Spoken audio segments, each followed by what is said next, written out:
میرے چینل کے تمام دیکھنے اور سننے والوں کو السلام علیکم۔ امید کرتا ہوں خیریت سے ہوں گے۔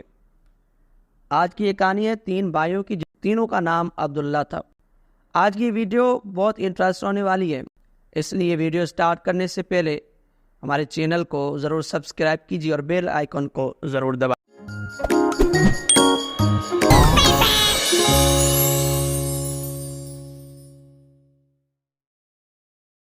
ناظرین کرام، کہتے ہیں کہ ایک شخص تھا جس کے تین بیٹے تھے اور تینوں کا نام عبداللہ رکھا ہوا تھا۔ وقت کے ساتھ ساتھ وہ بندہ بیمار ہوا اور ایسی بیماری میں مبتلا ہوا جس میں اس کی موت واقع ہو گئی، لیکن اس نے اپنی موت سے پہلے اپنے مال اور دولت کو تقسیم کرنے کے لیے اپنے تینوں بیٹوں کو بلوایا اور کہا کہ عبداللہ کو وراثت ملے گی، عبداللہ کو وراثت نہیں ملے گی اور عبداللہ کو وراثت ملے گی۔ اب یہ کہنے کے بعد اس کی روح قبض ہو گئی اور بندہ فوت ہو گیا۔ یہ خود تو دنیا سے چلا گیا مگر اپنے بیٹوں کو حیرت میں ڈال کے گیا کہ کیسے فیصلہ کرے کن دو عبداللہ کو وراثت ملے گی اور کس کو وراثت نہیں ملے گی۔ تینوں نے پھر یہ فیصلہ کیا کہ شہر میں جا کر قاضی سے اپنا مسئلہ بیان کریں گے اور اسے کوئی نہ کوئی حل مانگیں گے۔ تینوں اپنے زاد راہ کے ساتھ شہر کے لیے عازم سفر ہوئے۔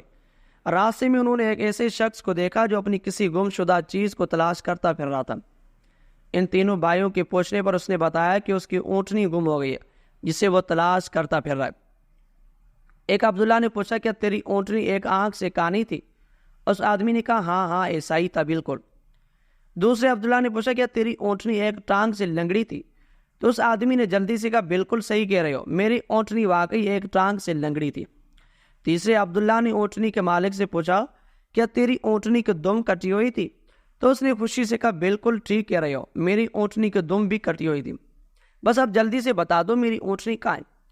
تینوں عبداللہ نے مل کر جواب دیا بخدا ہمیں آپ کی اونٹنی کے بارے میں کوئی علم نہیں ہے، ہم نے اسے ہرگز نہیں دیکھا۔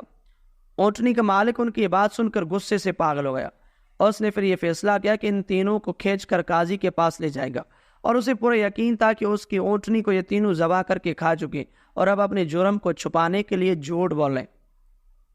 اونٹنی والے نے جب تینوں کو اپنا ارادہ بتایا تو انہوں نے کہا ہمیں کوئی اعتراض نہیں، کیونکہ ہم خود بھی قاضی کے پاس ہی جا رہے تھے۔ جب یہ چاروں قاضی کے پاس پہنچے تو اونٹنی والے نے قاضی سے اپنا قصہ بیان کیا۔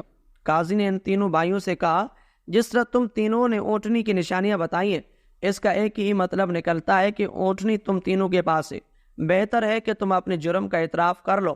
پہلے نے کہا جناب علی ہم نے اونٹنی تو نہیں دیکھی تھی، ہاں البتہ اونٹنی کے آثار ضرور دیکھے تھے۔ جب میں نے اسے کہا تھا کہ تیری اونٹنی ایک آنکھ سے کانی ہے تو میں نے دیکھا کہ راستے کے ایک طرف گھاس تو خوب چرا ہوا تھا مگر دوسری طرف کا ویسے ہی موجود تھا۔ اس کا ایک ہی مطلب تھا کہ اس شخص کی اونٹنی ایک آنکھ سے کانی تھی۔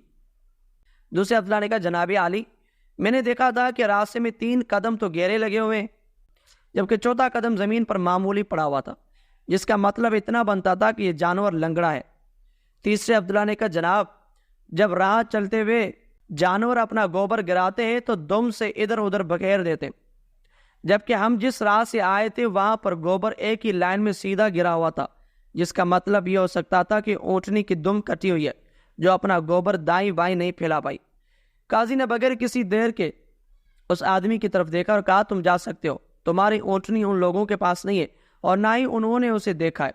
اونٹنی والے شخص کے جانے کے بعد ان تینوں بھائیوں نے قاضی سے اپنا قصہ بیان کیا، جسے سن کر قاضی بہت حیران ہوا۔ ان تینوں سے کہا کہ تم آج کی رات مہمان خانے میں ٹھہرو، میں کل تمہیں سوچ کر کوئی حل بتا دوں گا۔ یہ تینوں بھائی مہمان خانے میں جا کر ٹھہرے تو انہوں نے محسوس کیا کہ ان کی نگرانی کی جا رہی۔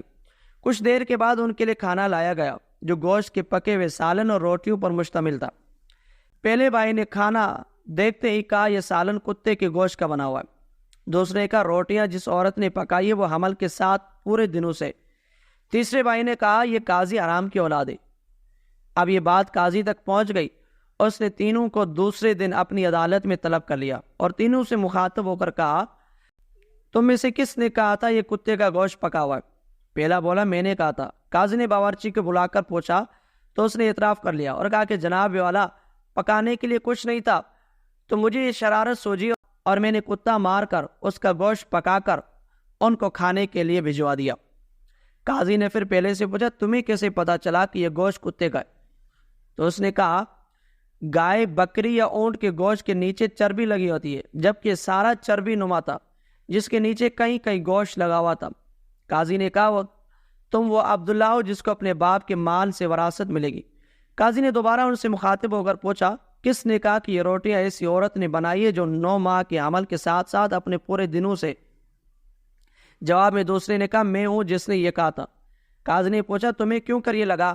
تو اس نے کہا میں نے دیکھا کہ روٹیاں ایک طرف سے پھولی ہوئی ہیں اور خوب پکی ہوئی ہیں تو دوسری طرف سے کچی اور موٹی رہ گئی ہیں۔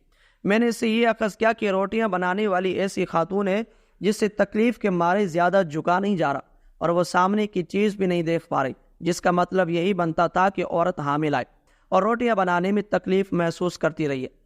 قاضی نے اس دوسرے سے بھی یہ کہا کہ تم وہ عبداللہ ہو جسے اس کے باپ کے ترکے سے وراثت میں حصہ ملے گا۔ پھر قاضی نے تینوں سے مخاطب ہو کر پوچھا یہ کس نے کہا تھا کہ میں ولد الحرام ہوں؟ تیسرے نے جواب دیا کہ یہ میں نے کہا تھا۔ قاضی اٹھ کر اندر گئے اور اپنی ماں سے پوچھا کہ یہ سچ ہے کہ وہ حرامی ہے؟